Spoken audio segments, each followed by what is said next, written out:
Olá, está começando o Século News edição especial. A JMJ acabou lá na Polônia, mas para os panamenhos está só começando. Você vai ver a entrevista com alguns jovens do país que já estão nos preparativos para a próxima jornada. Tem notícias também de Olimpíadas. Um artista italiano fez um trabalho especial para os Jogos do Rio. E claro, nós vamos ver como foi a semana do Papa Francisco. Entre os compromissos desses últimos dias, ele visitou a capela onde nasceu a ordem religiosa fundada por São Francisco de Assis. O Papa Francisco fez uma rápida visita à cidade de Assis, na Itália, para celebrar o 8º centenário do Perdão de Assis, um privilégio concedido a São Francisco no ano de 1216 e estabelecido pelo Papa Honórios III. O perdão de Assis consiste em obter a indulgência plenária a todos aqueles que visitarem esta igreja. Por isso, os peregrinos a visitam todos os anos no dia 2 de agosto para ganharem indulgência, assim como ganham aqueles que vão à Terra Santa. A multidão saudou o Papa com muita alegria e animação, enquanto ele passava muito próximo a ela.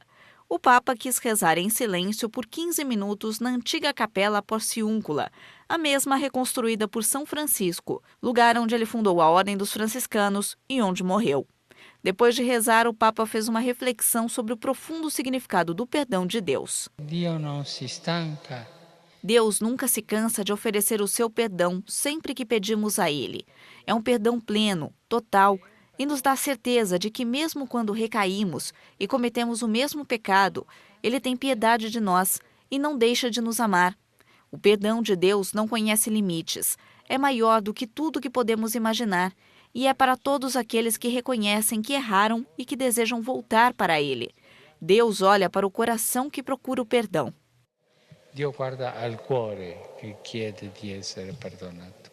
O Papa recordou que todos nós fomos perdoados, ainda que nós achemos difícil perdoar os outros. Por isso, ele convida a imitarmos a Deus, que acolhe os pecadores que o ofenderam. Come la strada del perdono possa davvero rinnovare la Chiesa e il mondo. O caminho do perdão pode renovar de verdade a Igreja e o mundo. O mundo precisa de perdão.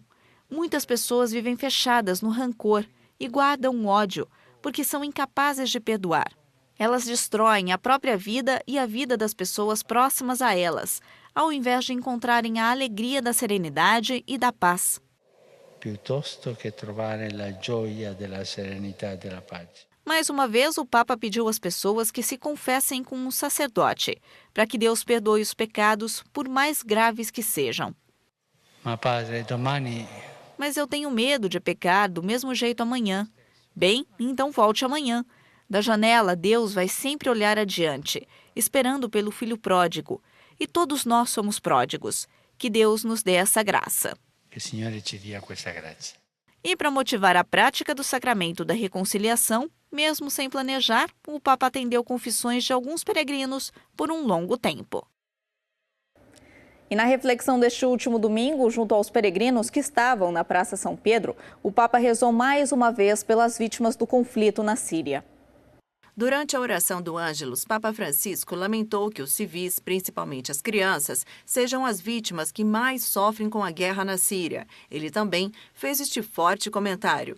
Purtroppo Infelizmente, nós continuamos a ouvir as notícias sobre a morte de civis sírios, principalmente em Alepo. É inaceitável que tantas pessoas indefesas, entre elas crianças, tenham que pagar o preço do conflito, o preço da dureza do coração e da falta de vontade de paz daqueles que estão no poder.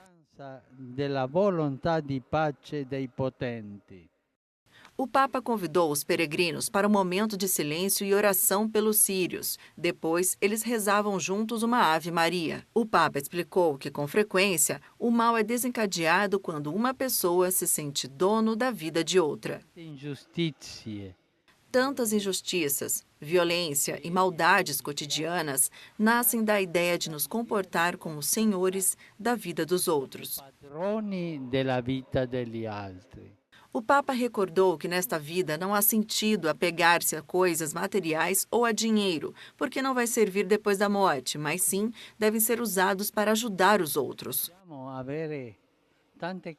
Não podemos ser tão apegados ao dinheiro, a ter tantas coisas, porque no final não podemos levar nada conosco. Lembre-se que o sudário não tem bolsos. Ricordatevi che il sudario non ha tasche.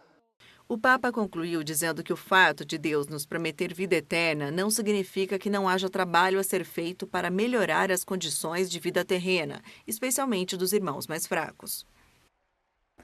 O padre chileno Rodrigo Miranda chamou a atenção para a situação dos cristãos na Síria. Ele diz que lá aprendeu o significado da verdadeira doação. A missão do padre Rodrigo Miranda é contar ao mundo inteiro que há um genocídio acontecendo com os cristãos no Oriente Médio. Ele sabe disso porque vive em Alepo há 3 anos e meio e tem testemunhado um massacre sistemático de pessoas em sua paróquia, pelo simples fato de serem cristãos.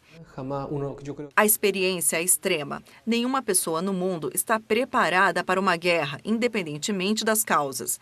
Você vê como a população inteira está desaparecendo. Toda a estrutura material está desaparecendo e crimes terríveis sendo cometidos. Isto nos choca profundamente, particularmente o genocídio contra as comunidades cristãs. É um verdadeiro e documentado genocídio. Padre Rodrigo Miranda chegou à Síria poucos meses antes do começo da guerra em 2011. Assim como os sírios, ele tem vivido sob bombas, mas não abandona a comunidade a ele confiada. Aprendi a ser sacerdote em Síria. Eu sempre digo que na Síria eu aprendi a ser padre. Eu me lembro de uma frase do dia da minha ordenação que é: ninguém tem amor maior do que aquele que dá a vida por seus amigos. Essa frase se torna realmente verdade na Síria quando você literalmente tem que dar a vida em todos os sentidos. Padre Miranda afirma que a explosão da guerra é um conflito estrangeiro que não nasceu da sociedade síria. Ele diz que, apesar das atrocidades cometidas pelo governo sírio, não se poderia haver uma guerra tão cruel que há 5 anos assola o país. De acordo com algumas fontes, 470 mil pessoas foram mortas pelos bombardeios. Muitas outras foram feridas ou sofreram sequelas psicológicas, que vão levar por toda a vida. Buscando recursos e benfeitores, é possível reconstruir um país. É possível reconstruir a estrutura de um país. Mas há outro problema: quem reconstrói a alma? O islamismo radical, representado pelo sanguinário Daesh, persegue incansavelmente as minorias cristãs. Padre Miranda diz que os cristãos também se sentem abandonados pela própria igreja. Algumas pessoas e comunidades experimentam a dor e o abandono dentro da igreja. Eles esperam mais de nós. Eles são o nosso próximo. É o irmão que morre. É o mesmo corpo místico de Cristo que sofre. Son nuestro prójimo, es un hermano que se muere, es el mismo cuerpo místico de Cristo que sufre. Mesmo com o embargo prorrogado há mais de 1 ano pela União Europeia ao governo de Al-Assad, a situação na prática ainda é grave para os civis que são privados de recursos básicos como remédio e comida. A seguir, a preparação dos jovens do Panamá para a JMJ 2019. Até já!